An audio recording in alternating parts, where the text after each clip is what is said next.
episodes 5 through 8, the Mae Young Classic after show on AFTERBUZZ TV right now. You're tuning into the destination for TV superfan discussion, AFTERBUZZ TV. And now, let the buzz begin. Yes. Feel it and love it. Yes, you're like doing that. I'm just feeling it. Oh my. Moves, girl. Yeah, I'm telling you. And welcome to part 2 of 3. This is the midpoint in our journey for the Mae Young Classic after show on AFTERBUZZ TV. We are covering episodes 5 through 8. So 5 and 6 is round 2, 7 is the quarterfinals, and 8 is the semifinals. And I have a full crew of kick-ass females. And to my left, we have Anissa Barr. She's social media for XPac12360. Yes, I am. And you can follow me at Anissa Barr with 3 R's at the end. And I'm feeling Dakota Kai. She's my girl. I tweeted her. She tweeted me back. And I said, I have to do my hair just like her. So she's my go-to. I see that. Yes. Yes, I would picture you as a striker anyway. So you'd be a striker type. Actually, I have to give credit to Denise because she kind of helped me with my hair today. Thank you. Like nice. 20 minutes before we started. And she was like, oh my God, you look like an anime. I'm like, that's what Dakota Kai reminds me of. So hey, I love it. Team Kick all the way. And talking about Team Kick, TK Trinidad is sitting right next to her. Yes, thank you. I worked all day on that. You can find her on TMZ, everything AFTERBUZZ TV. TK, hit them with your note. I just want to say that my predictions from last week were correct. Oh. That's it. You can find me on everything at TK Trinidad. Love it. And the lovely lady to my left is Denise Salcedo, also part of XPac12360. Hey guys, you guys can pretty much follow me on Twitter and on Instagram at _ Denise Salcedo. I tweet a lot and can kind of get pretty annoying on social media. And speaking of social media, TK will keep an eye on the chat room. I will also try as we continue the show. Keeping in mind that we are going to be covering about 4 hours within an hour, so we're just going to go ahead and start. So this is AFTERBUZZ TV's Mae Young Classic After Show. So it was 13 countries. 32 women, single elimination. It's kind of like sudden death, like with any video game that you've ever seen ever before. And I'm always going to bring up Super Smash Bros. So one winner to rule them all, and wow. And here we go. So episode 5 is round 2. There is a 20-minute time limit for this. Remember, 1 fall single elimination. This takes place in Full Sail University in Orlando, Florida. And we have Jim Ross and WWE Hall of Famer Lita as commentators. I have one question. Yes. Where's Medusa at?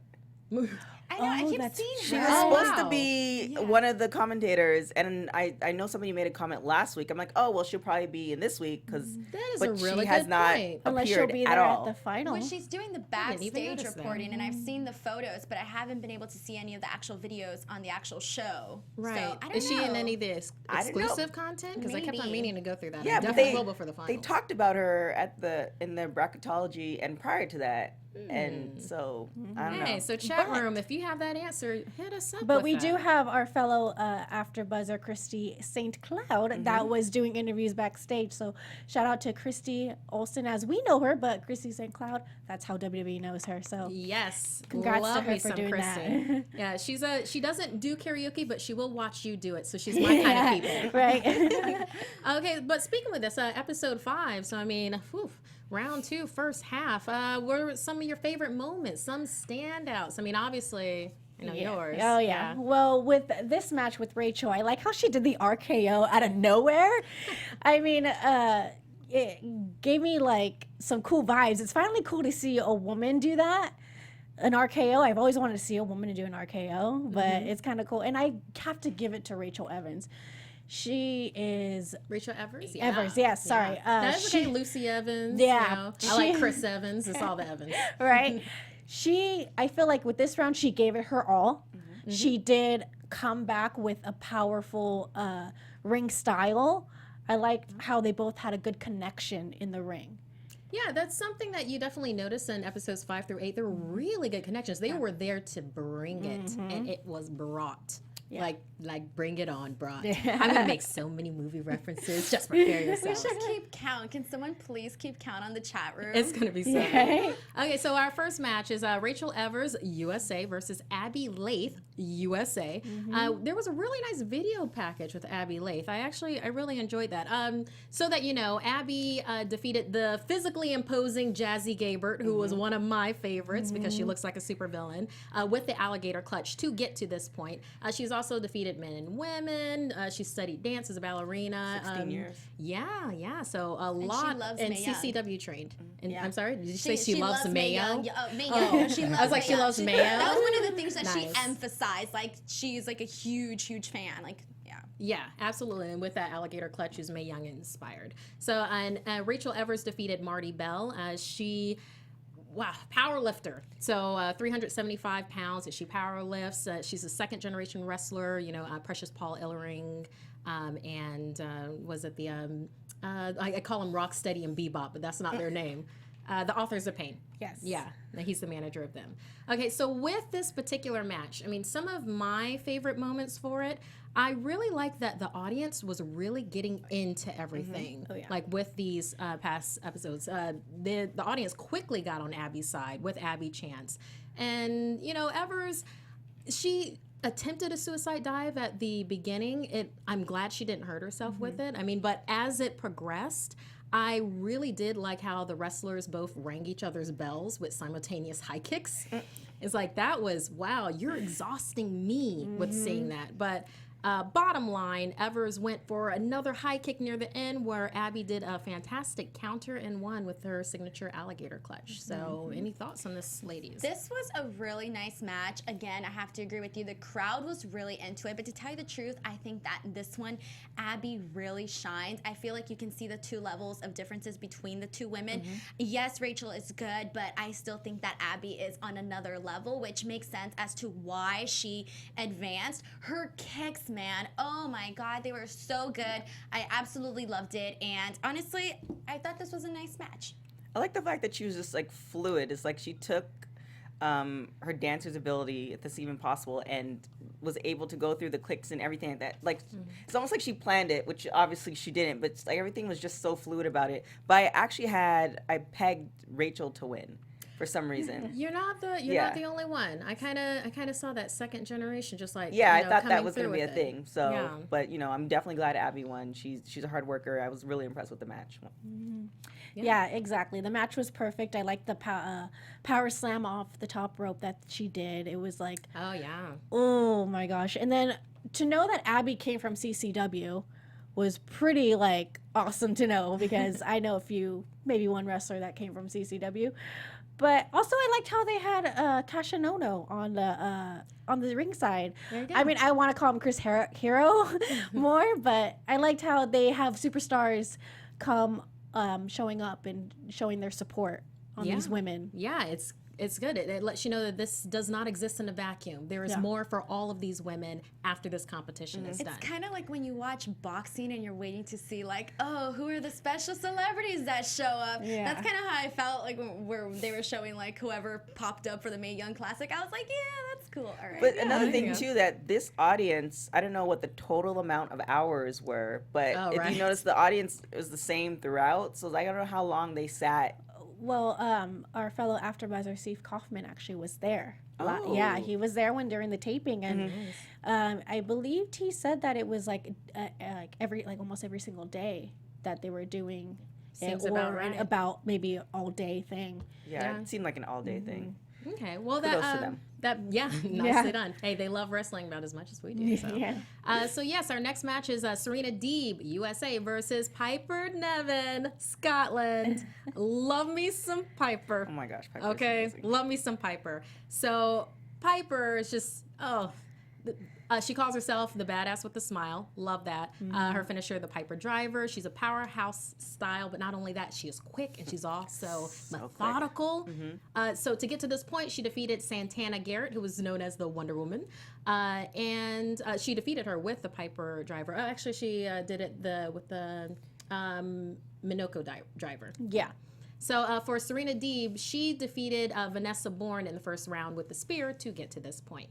So with this particular match, if you didn't already know, Serena Deeb had kind of a redemption arc going on where she's trying to get back into WWE. She's been on a hiatus. She had a number of things, personal things that happened, but she overcame them to get to this point. And very experienced. Very experienced.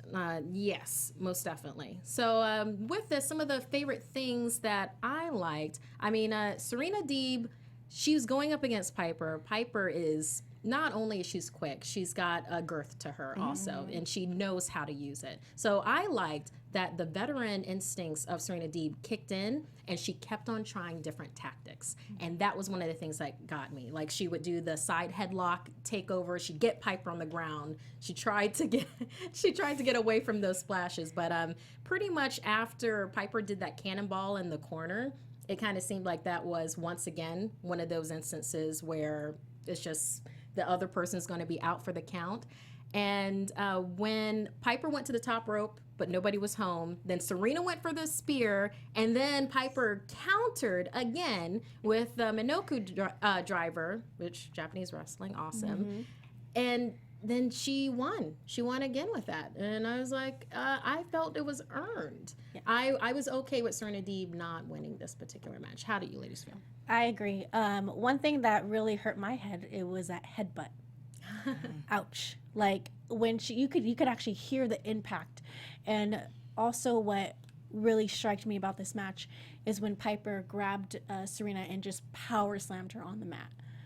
That was something that I liked because it was very powerful, very strong, and it shows that how much she can be overcome as a veteran. Like Piper can pretty much dominate anybody. Yeah, you get the win. You get the wind knocked out of you. She doesn't care if you are a veteran or you started yesterday. She will make sure she'll get you down.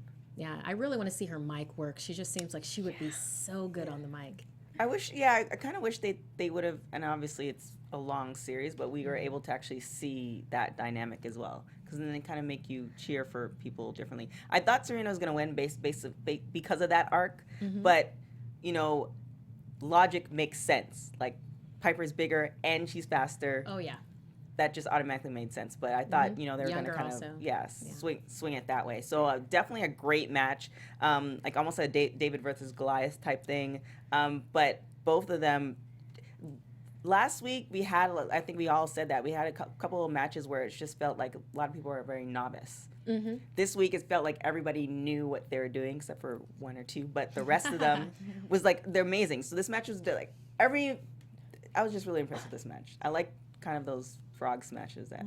Yeah, I definitely want to see some more Piper after this. It really got me with that. I think that for me, Piper she has some good tools in her arsenal, and that is what they're using. You know, she did the cannonball, she went to the top rope, we saw her do some body splashes, and I think that those are the tools that they know are impactful and are working. I like the story that they were trying to tell here, where it was like Serena Deeb's passion, we know she had, you know, she had some struggles, and she's coming back.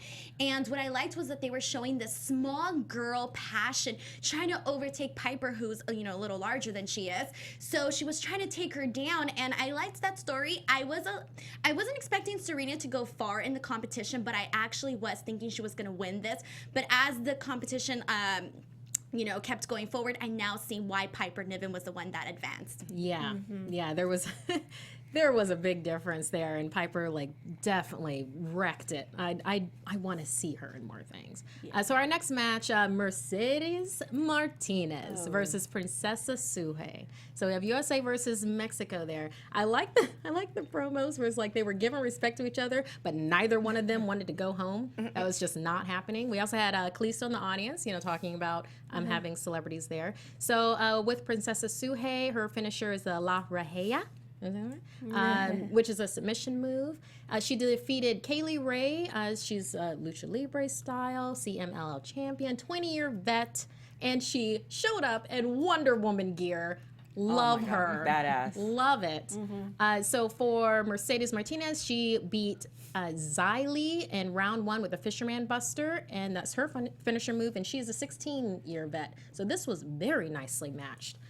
with these, I mean, there were just, at the very beginning, there were great counters from both of them with like sizing each other up. And it wasn't uninteresting to watch. I'll be honest that there's some of the matches when they start with a wrist lock and, headlock, side headlock, be like, where they're filling each other out. Why with this, I was like, oh, they're really sizing it up. And I could see that Princess Sugehit was like planning 3 or 4 steps ahead. Unfortunately, she was going up against Mercedes Martinez, who's not only thinking ahead, but is hungry as hell for this. Yes, and you definitely saw that. When Mercedes countered the monkey flip, I didn't expect for that to happen. And then there were some top rope strikes, but I love that Princesa then countered with a tornado DDT. And I was like, yes, that fed a need for me to see this just wonderful woman just do that straight out of the cup, straight out of the corner. Montserrat saying, FYI, Princesa isn't married to Kalisto. So apparently somebody said that. So just. I think I said it last time. Okay. So I don't know if I was joking or not, or if I really believed it. All right. But I'll watch it some other time and see. All right. We're Good. good. So what the Princesa did not completely lock in the LeRae, but because of that, Mercedes still would not tap out and managed to land that Fisherman Buster. But her left arm took some serious damage, but Mercedes did get that win. Thoughts? Oh my God. I thought that this was by far the biggest upset. I was really upset at this because I really like Princesa Sugehit. She's on a different level regardless of what people may think. I think Princesa Sugehit has this crazy amount of like experience and skill that is not only like, it's just natural. She moves really fast in the ring. And it's something that I said in the previous show that we want to see people like Princesa Sugehit on the WWE roster because she is just that good.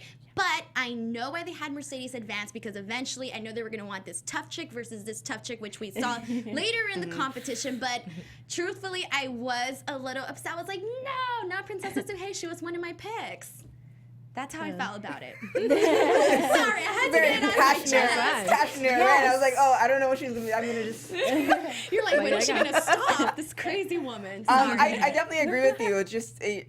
I had a feeling Mercedes was going to win, but I kind of want to see more Princesa. Yeah, Thank you.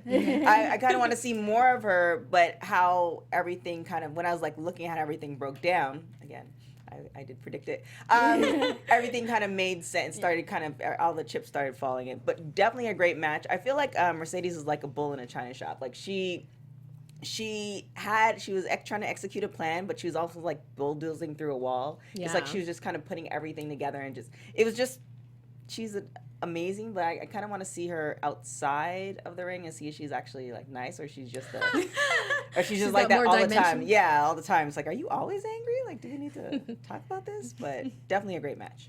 Yeah, I 100% agree. This was a great match. And in the beginning, when they showed all the women on the stage, the person that caught my eye that was so excited to be there, I'm sure they were all excited to be there, was Mercedes. You could see her big smile. She was so excited to be there. She felt like she belonged, and she does belong there.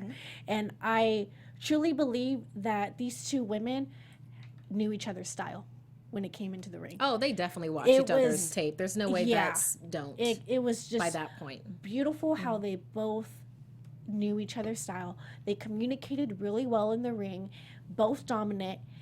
And you know what? I'm very sad that Princesa didn't go through, but I'm more excited that Mercedes did. Yeah, and there can only be one winner out of all this. Well, one winner for this particular competition. Let's be honest. We know what's really going to happen. Yeah. Okay, but for our last match of episode 5, so we have Bianca Belair versus Kairi Sane. Can you tell which one's my favorite? So to get to this point, Kairi Sane defeated Tessa Blanchard, 3-generation wrestler. Kairi is a yacht person and a champion, and she's just all around amazing. I absolutely love it. Bianca Belair, I believe, TK, you know her in like track CrossFitter, but I think we all called this one. Yeah, no, we definitely did. Something that did, well, to get to this point, Bianca defeated Sage Beckett. She was the energy channeler from our first round. And something that Lita remarked is that she's been 1 year in the business and is already in this ring with all of these other veterans. And it's like, great, fast track yourself. fantastic. So yeah, we did call this one, but despite the fact that we called this, can I just say how much of a pleasure it was actually seeing this match? I think it's because of Kairi Sane. I will be completely honest. I'm not saying anything against Bianca, but there's something that she brings to it that even though we were like, oh, squash match, it's like, no, it felt like a story. Right. It felt like there was something to tell. And I felt like Bianca was so beautifully showcased in this. I mean, from the very beginning where you have Bianca using her hair as a whip and Kairi being like, wait, what is this? It's like, is this fair? It's like, all right, fine, I'll roll with this. I'll make this happen. Oh, man. And it's like Bianca got to show off her strength. I mean, we had so many near falls, it felt like, and Kairi will sell a near fall. At one point, when Bianca went to the top rope and she landed that beautiful 450, and then it was like Kairi kicked out at like 2 3/4. For a second, I was like, this is exciting. This is women's wrestling, you know. And I love that they did that chant like later on in the episodes. It definitely did, and I'm gonna take that energy that you have right now because, for one, I'm not an emotional person, but when it comes to wrestling, I get emotional. And the fact that she used her hair on Kairi, I got a little emotional because I'm like, oh my God, she's in the corner and she's getting hit, and I'm like, I can't take this. But I saw the exclusive backstage video of Bianca getting emotional, and Hunter is back there confronting her, telling her something that we did not know what she was saying. He was saying to her, but I feel Bianca is already a winner. Oh yeah. Because yes, she didn't advance, but she's a complete winner. She was able to participate in the Mae Young Classic. She's already dominating the NXT women's division, and in my opinion, I think one day she will be the NXT Women's Champion because just by being in the WWE ring for 1 year, and she's that damn good, and has a background of track and athletics. Oh yeah. Jeez, oh my gosh. That hair, this is. So when she was doing it and she was in the corner, I'm like, did she get? Because I know I got beat as a kid, so I know she was channeling her mom because she was just doing it so fluidly. But she's done it before. She did it in Riverside when she was here. NXT was here, so she's done it before. It was just it's something different. I don't know if she's gonna continue with it because that means she has to continue with that hairstyle. And for y'all don't know who has never rocked that hairstyle, that's a lot of maintenance. So I don't know if she's gonna still do that, but definitely a great match, and it was believable. I think if we didn't know the background of each individual, you know, we might have kind of said, okay, well, there's a possibility. Like you never know. But because we knew the black background and how they played up the stories, it's like, okay, well, we know what's gonna happen. But it wasn't one of those matches where it didn't feel like Bianca didn't deserve to be there. Yeah, no, I definitely felt like she earned her spot. Oh, yeah. Yeah, I think the good thing that they did about this one is that, like, oh, yeah, everyone's like, okay, well, obviously they can't eliminate Kairi Sane just now. And so instead of making the match super predictable, they were like, okay, no, like, let's have Bianca show, like, one last hoorah, you know? So it was a really nice match. Yeah, that one time when she picked up Kairi and then just did some squats. I was like, One thing I want to add is Kairi, like, backhand her. Oh, yeah. Oh, my gosh. That was a spinning back fist from way back in childhood. Out of nowhere, she just did that. And I, like, screamed, and my mom's like, what's wrong? I'm like, women's wrestling is happening. There we go.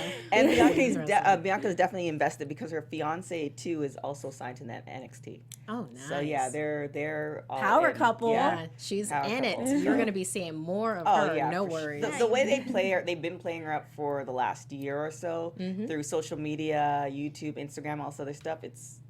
I mean, the sky's the limit for her. Yeah, so she is the ist. One more thing. You know, the fact that this match wasn't even Kairi Sane's normal style and the fact that it was still good screams a lot about this woman, BTW. Oh. Yeah. There you go. She said BTW. I just wanted to throw something in there for Kairi. Yeah. No, it wasn't that part. It was the BT. It was like, oh, okay. All right, cool. No, she went acronym AF. I talk in texting. Okay. So that brings us to episode 6, which is also round 2. So it's the ends on round 2, basically. So we have Toni Storm, Australia, versus Lacey Evans. So Lacey Evans, the lady of NXT. She was the only female member of a SWAT team. She is United States Marines, retired. She was a drill sergeant, technical, athletic. Her finisher is a lady lace-up. And she defeated Conti to get entrance to this particular round. And so with Toni Storm, strong style, definitely. Her finisher move is strong 0, and she defeated Aisha Raymond, and you would know her as the deadlift diva. And she was at 435 pounds. Something ridiculous. I believe it was something like that. And she has wrestled in 13 countries before the age of 20. So with this, the very presence that Lacey had when she came out, I was on board. She sold her entrance music and getting down the ramp and into the ring. I felt like this was a match I wanted to see just when I saw that. So with the match itself, I felt like it was great. I felt like there were, I don't want to overuse that word. Compared to other matches, I didn't enjoy it as much as I did others, but I felt like there were some innovative moves in it. I really loved in the corner when she did the leg sweep and then elbow right off the top rope, and that was Lacey Evans onto Toni Storm. Yeah, I thought Toni was a bit too showboaty for me for this particular. It seemed a bit too arrogant, a bit too confident, but I did like the modified Northern Lights that she did on Lacey's head from the corner. And Toni Storm did win with a well-placed strong 0. So, thoughts? I think that, okay, I'm going to call this right now, guys, and take my word for it, because in, like, I don't know, however much time difference, Toni Storm is going to be a star, all right? She is going to be a star in the WWE. She's going to be, like, my new favorite women's wrestler, like, ever. This is the thing about Toni Storm, is that she's a good athlete, and later on in the tournament, we saw her do some incredible stuff with her match with Piper Niven. I'll get into that later, but we saw her do some awesome stuff. She has a great look. She's charismatic, and she has the Becky Lynch vibe, which is kind of like, you just like her. She has a great personality. She has it. And I think that this match was good. It was, you know, it had its moments and stuff like that. Lacey Evans with her character, I think it's a great character. Like, she's patriotic. She's just like that all-American woman. So I think that's very cool. She does have a little bit of a stiff style, Lacey Evans, but so I think maybe that's why maybe it was a little bit off. But either way, they still had some sort of good chemistry together. But guys, Toni Storm was my pick after this, but... You know what? Lacey Evans reminds me of... remember the star girl from Glow, how she was all-American? That was her gimmick and character. Yes. That's totally what Lacey Evans is, but real life. And I love it. I love Toni Storm. Liberty Bell. Yes, I love Toni Storm. She reminds me of, I feel like she was supposed to be born in the 80s, like in her 20s. Not born, but she's supposed to be in her 20s in the 80s. That rock and roll style. I loved her, pretty much her in-ring gear is very like Poison vibe, but overall, it's so I cute. know they were rocking some great gear, and it fit the personalities. It too. really did, and I like the hip attacks too that she was doing. And Lacey Evans just give her the roll up because she was taking ever. She was just taking a bit too long. My favorite part of this match was when Lacey Evans jumped over the rope and just splashed on her. That was really cool. Toni Storm is like the package. Like, I feel like she can definitely handle the mic. She has like the presence. And of course, you know, it's a little bit different when you go to the main stage, but a lot of these girls, I mean, I think in the women's division, you know, we're kind of short, but it's kind of developing. And a lot of these girls from this classic can go onto the NXT, and we can definitely, we're almost like, I feel like we're starting to overpower the men anyway. And I feel like somebody like a Toni Storm, like, she has all the elements. Now it's just to fine tune, get those reps in. She's going to be absolutely amazing. Same thing with Lacey. Definitely good, like, definitely a good vibe. The hip attacks is something that the hip attacks are fun. You feel like that totally came out of just an organic invention that she did, and it fits what she's doing. And it was different. It's different. I feel like every time she does it, like every man that is watching is just like falling in love, BTW, because it's fun, it's cool, and guys like that, you know. Isn't she with somebody? Isn't she with somebody in the WWE? Oh well. Tony Storm. Yeah. I'll do some recon while we were talking. Right. So for our next match, we have Mae Young representing South Korea versus Shayna Baszler. Yeah. Woo, USA.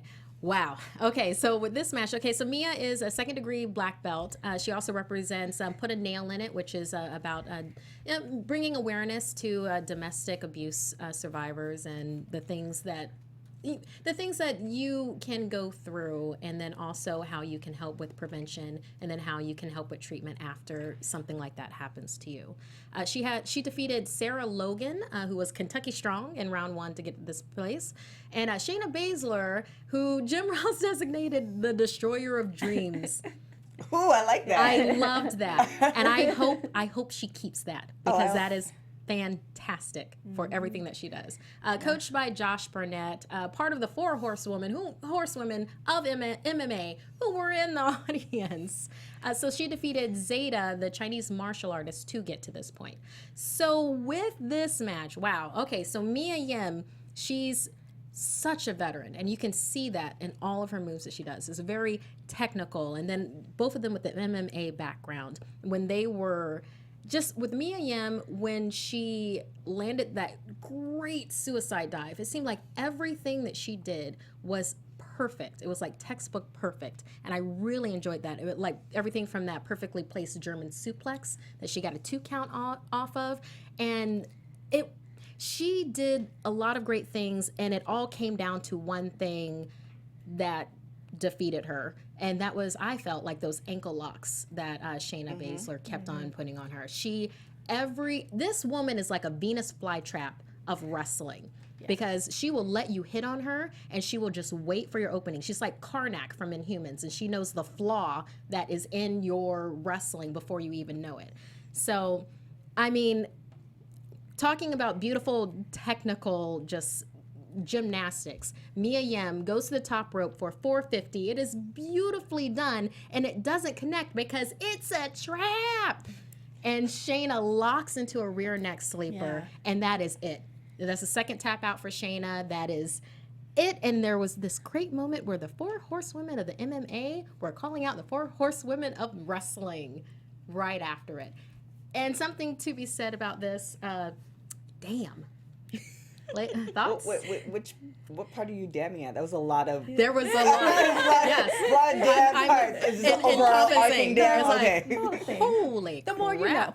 Yes. Oh man, honestly, I agree with you. Damn. Oh wait, are we allowed to say that? I don't even know. Okay. Well, if you can okay. say it on What did I national say? television, Oh, okay. network television, they allow it. All right, minor brain glitch there, guys.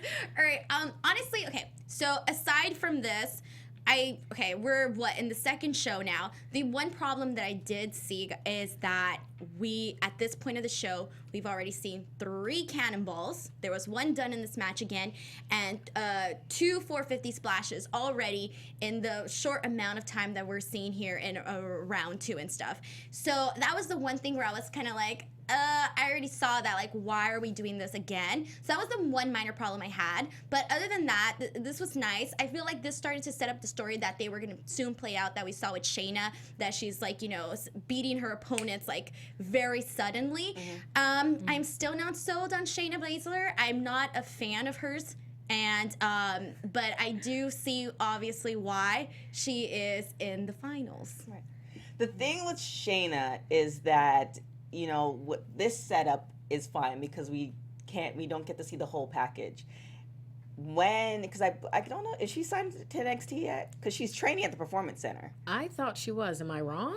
There's like about 16 women that got signed. Because I won't be surprised if she's one of them. Because she was at the Performance Center when she made that quick appearance on Total Divas when she was with one of the Bellas. But my thing is, I don't know if she can handle the mic. And if she can't handle the mic, then that's going to be a real big issue as far as her becoming great. Yeah, that she could sell a little better. Right.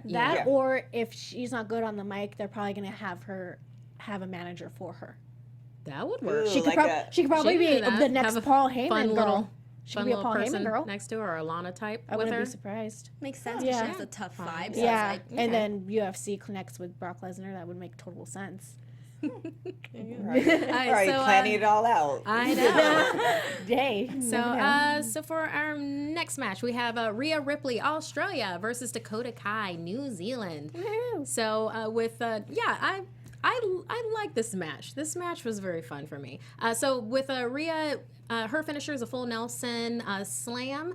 She's, to me, and I think we said this last time, Charlotte Flair type. She defeated Miranda Salinas to get to this point, who was trained by Booker T. And Dakota Kai, she does the double stomp. She's inspired by Finn Balor in that way. She's a striker type, and she defeated Kavita Devi, who was trained by the great Khali to get to this point. So yeah, with there's kind of like fundamentals, started with wrist locks and counters and everything like that. I did like the great counter by Dakota Kai, and I know she's your favorite, Yes. Anissa, where she did the victory roll with a bridge, and then Rhea responded by just lifting her straight in the air and just dropping her on the ground. She made her look like a rag doll. It was so unexpected, and I was just like, oh. I made a Pillsbury Doughboy sound when I saw that. I do have one question I don't want to, because I know this will probably be a question in the chat later on too. Back to Shayna. Somebody's wondering if is Ronda Rousey the reason Shayna's in the tournament? Yes. Are we allowed to be honest? No. No. I'm just joking. I don't know. That would, I think, well, is Nicole Savoy there because of, with everybody that she knows, or did she earn her actual spot there? I think Shayna Baszler, compared to the other people, earned her spot there. I love her face. Yeah. I agree with you. I don't think she... I do think that she might have been seen more because that she is part of the 4 Horsewomen of MMA, and that is also Ronda Rousey. Ronda Rousey, thank you. But I think that kind of undercuts what she's bringing into the ring to be like that. That's the reason why she's there. Yeah, I think she's been she put in the work to be there. It's not like she finished the match at UFC and it's like, well, I think I'm going to try this wrestling thing because it looks easy. I think she's been putting the work in order to become a great wrestler. So I don't think it's because of Ronda, but of course everything in this entertainment industry period is through networking. Yeah. So, people might have had more eyes on her because Ronda did train her in I forgot the reality show. Did train her in that reality show, but she's definitely because of her hard work. She couldn't just be a chick that just wanted to walk off the street and do it. Yeah. But anyways, I wanted to address that because there was a lot of questions too. So that's what we're about. Yeah, no worries. But I'm about Dakota too. I like so with this, there were a number of other things. I liked when Rhea got Dakota on the top ropes, and they had a lot of top rope strikes that were going on. And then Dakota just landed this well-placed forearm strike, and she got Rhea into the tree of woe, and then just that signature double foot stomp, and Dakota got the win. Yeah. Rhea did this killer face plant on Dakota from outside the ring where I was like, oh, did her head come off? Because it was insane. Honestly, to tell you the truth, I really thought I thought Dakota was going to lose on this one, even though she was my personal favorite as mine too. I still thought they were going to go with Rhea because she just had, I don't know, there was something about her that I just thought they were going to go with her on this one. So I was a little surprised to see Dakota advance. But other than that, I thought that this was the best match so far from all the stuff we've seen before. Okay. I feel like the little girl has to win. Not has to, but it just, if you were looking at the overarching storyline for everything, I feel like that's a good way to play it. Yeah, and Maserat Uralden in the chat room, yes, Dakota's hairstyle does remind me of Sailor Moon. Also, yes, it's a gorgeous hairstyle. Well, of course, I am a fan of Dakota Kai, as you can see. Yes! No. Hey, she tweeted me, so I got excited. Yeah, nice. So Plus, don't we need another Bailey type in NXT now? I can't say Bailey. I really? want to say Bailey. I want to. I get Bailey vibes off of her. Major not Bailey vibes. Yeah. I would say so. I like how she's just her own person. That's what she gives to me, and I like how this was a tall person against a small person. It shows how. It just shows how much It doesn't matter how little she is, she's a tough cookie, like she says. And it doesn't matter how tall Rhea is, she has those long legs. And the fact that these two had a good match, I enjoyed it. Kudos to both of them. Yeah.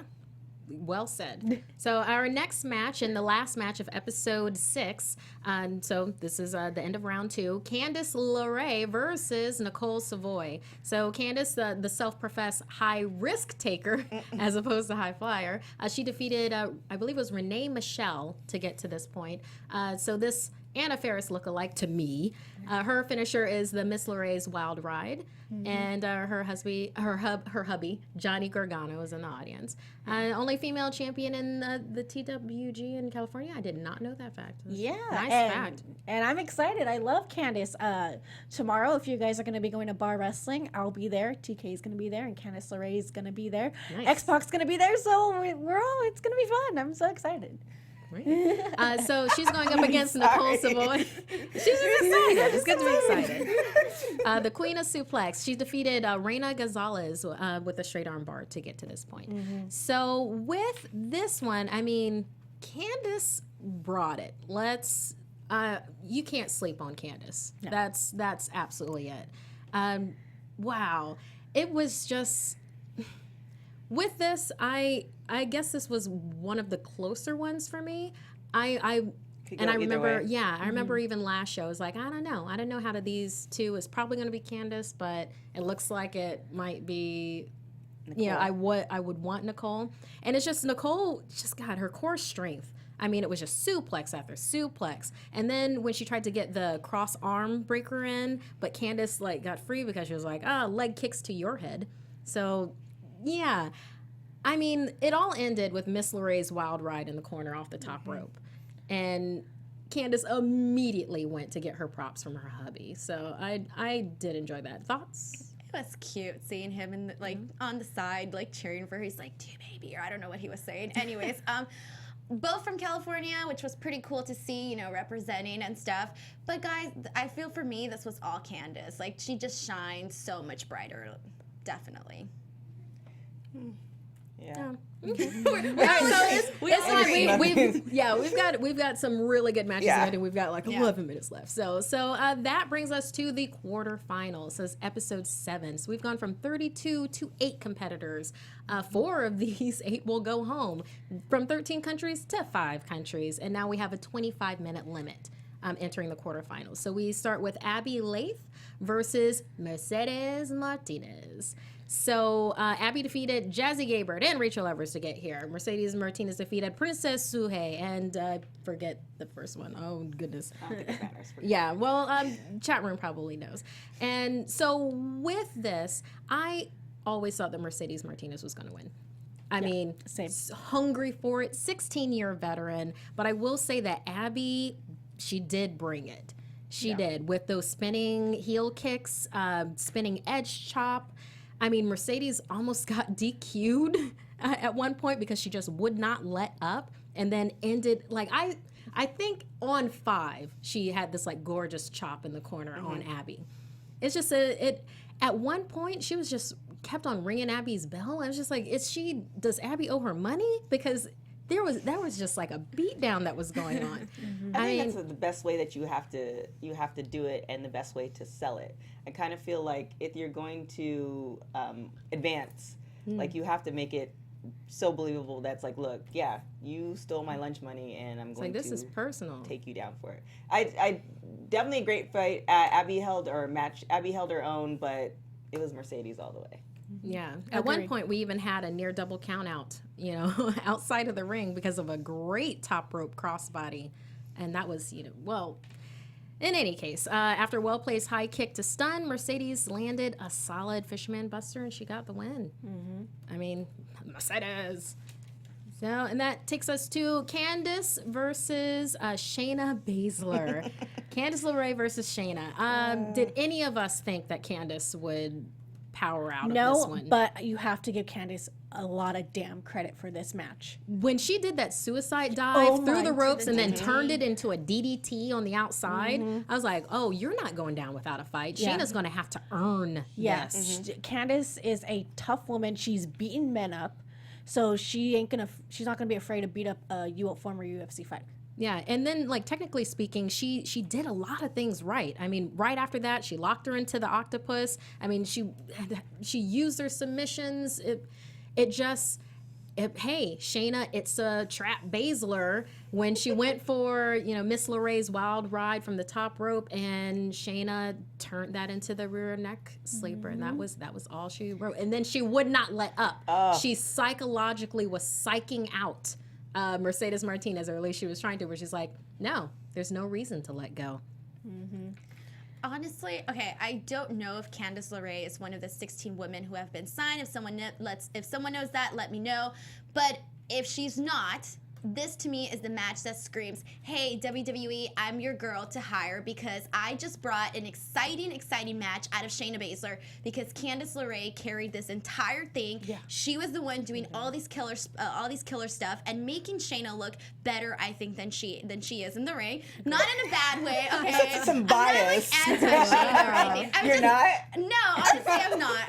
I'm really not. Okay, but honestly, for me, it was just Candice said, hey, look at me, I can do this, and I can do this for a lot more girls who might need it.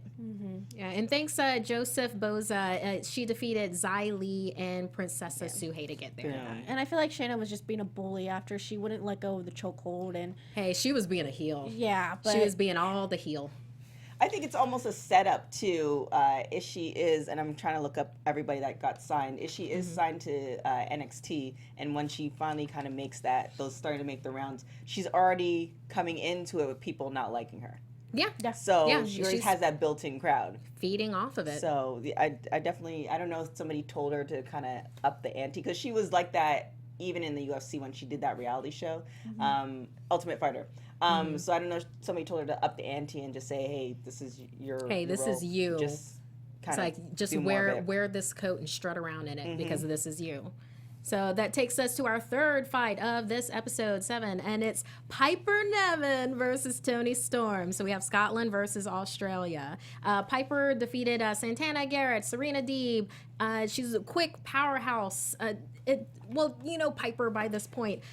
Oh, wow. I wanted Piper to win. I wanted Piper to win so bad.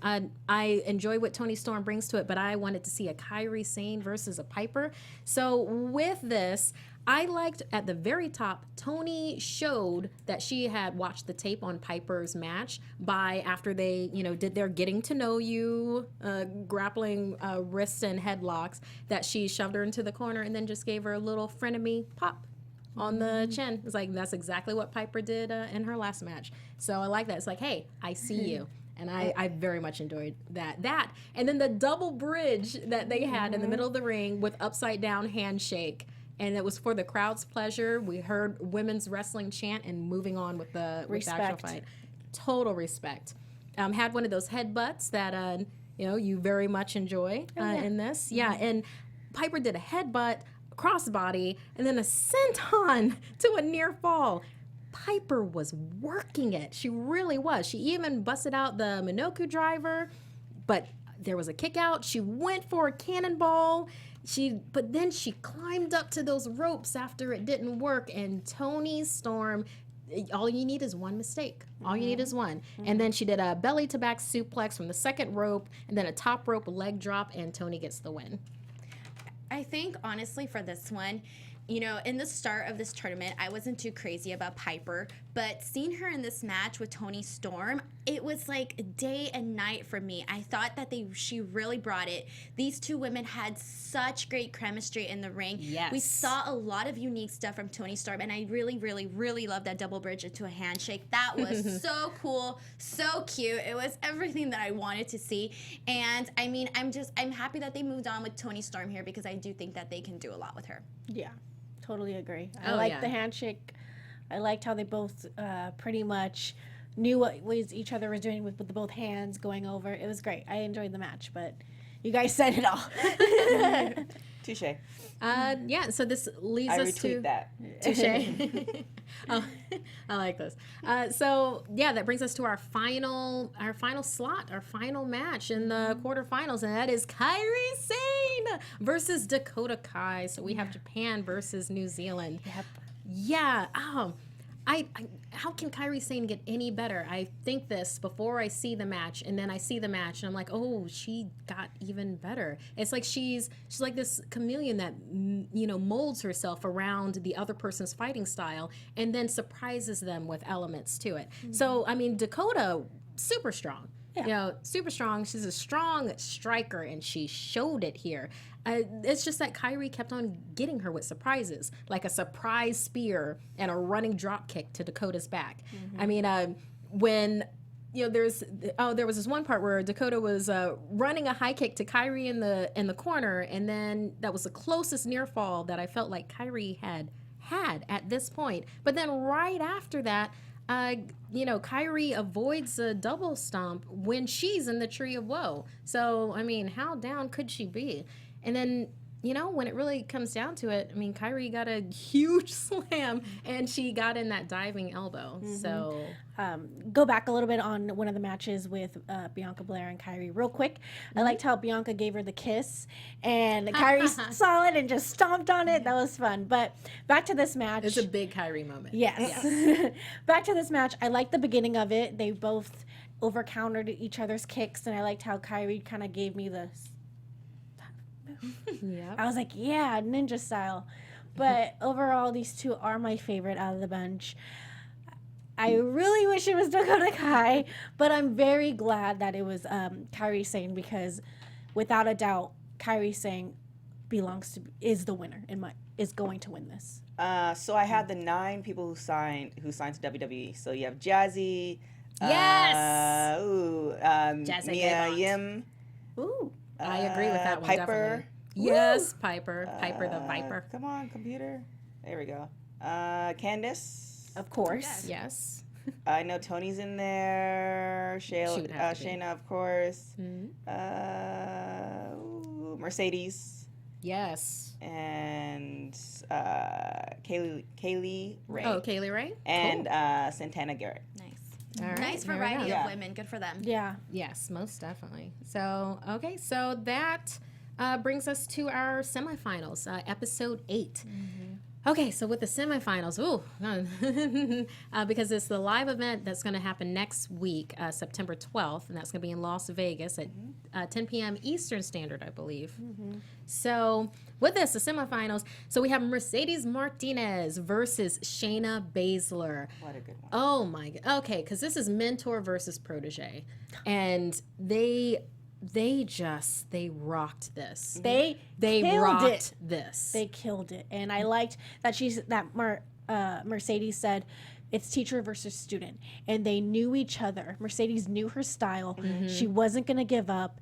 And this is by far my favorite match that Shayna did this far. Yeah, no, you felt different dimensions. Yes. You felt different levels. Yes. You got the frustration. You got that it felt like she was intimidated. And that's what I from like the very about beginning. That's what I like about when it comes to wrestling is when you guys are friends for a while. You guys, it's like a Sami Zayn versus Kevin Owens. They have been friends for a long time. They know each other's style, and they're great in the ring. Yeah, and it kind of seemed like Mercedes Martinez had to kind of wake her up with a lot of open hand palm strikes. And so, yeah, there was Mercedes did a back suplex, driving suplex. It was a belly to back suplex. And it all would have worked, too, if it wasn't for that darn Shayna Baszler, where she got a power slam and then tricked it into a rear neck sleeper and locked it in. It was like this submission out of nowhere, and Baszler goes on to our finals. Which I predicted. Yes. And then, of course, the other match in the finals is Kairi Sane versus Toni Storm. I will have to be honest, I wish it was versus Piper, because I really would have wanted to know how Kairi would have, made that happen. But with this, wow. Okay, so with Kairi Sane, I mean, just thoughts in particular, because this is our last one. Kairi hit her face on the ramp really hard, by the way. That was pretty crazy, actually. bleeding a little bit. Yeah, she was bleeding on that one. Honestly, this was a good match, both of these women had such great psychology. I really enjoyed seeing them together. One of the things that Toni Storm did was the bridge armbar, which was very, very unique that she did. It was kind of like, oh, I loved it. And I think that was one of the cool things we saw. I mean, obviously we knew that Kairi was going to win, you know, regardless of my fandom for Toni. I think we still knew that Kairi was going to win this one. And I think that this match was probably one of the best in the entire tournament. I like how Toni Storm was going straight for her arm and just bending it backwards, focusing on that arm, because that arm is a dominant force. And that's where it got Kairi where she is. And I like the Boston Crab, the beautiful spear that Kairi did. Just amazing, amazing match. And you know what? Toni Storm got signed, and Kairi already signed, So yeah, I mean, there was a lot of beautiful things that happened in this match. Like you were saying, where that was that top rope crossbody onto the outside where she did slam her face. We had that cross arm breaker on Kairi. Toni kept on working that elbow. I mean, it was good strategy. I mean, she even got her signature hip attack in. Too bad that the second one she went through, she got a surprise spear for her efforts. So I mean, there's that. For her efforts. Good job. Steal that one. I love the fact, like how we were saying last week, it was, you know, certain matches didn't line up to us, but it was a nice slow build to the point that we are right now. Like if they had all 32 women of equal caliber come out and pretty much slaughter the crap out of each other, by the time we got to this point, we'd be exhausted. Yes. So whoever, I know Triple H had a huge part to play, but I don't know if they had a part to play as far as positioning of everything, but whoever did that, kudos to them, because they definitely had the foresight to kind of see how everything went. So definitely go with that. Yeah, and go absolutely. It took us on a journey, and it ended with a diving elbow finish. And Kairi just... Something else that I love about her is that everybody has been like huggy hug. You are an awesome person. We're an awesome person. Women's wrestling is a very cool thing. And so, yeah, this has been part 2 of 3 of, you know, this adventure that we're going on, the Mae Young Classic. So part 3 will be next week, Wednesday, 7 p.m. And we will be covering... we'll be recapping the live event that will be happening September 12th at 10 p.m. Eastern. It will be live from Las Vegas. So, let's go ahead and wrap this up. Anissa, put yourself over. Yes, my name is Anissa Barr. You can find me at Anissa Barr on social media. I am the social media for XPAC12360. Also, I am representing Ireland, but I also host at other events here at AfterBuzz. I host for America's Got Talent, so I'll be doing that next if you want to join.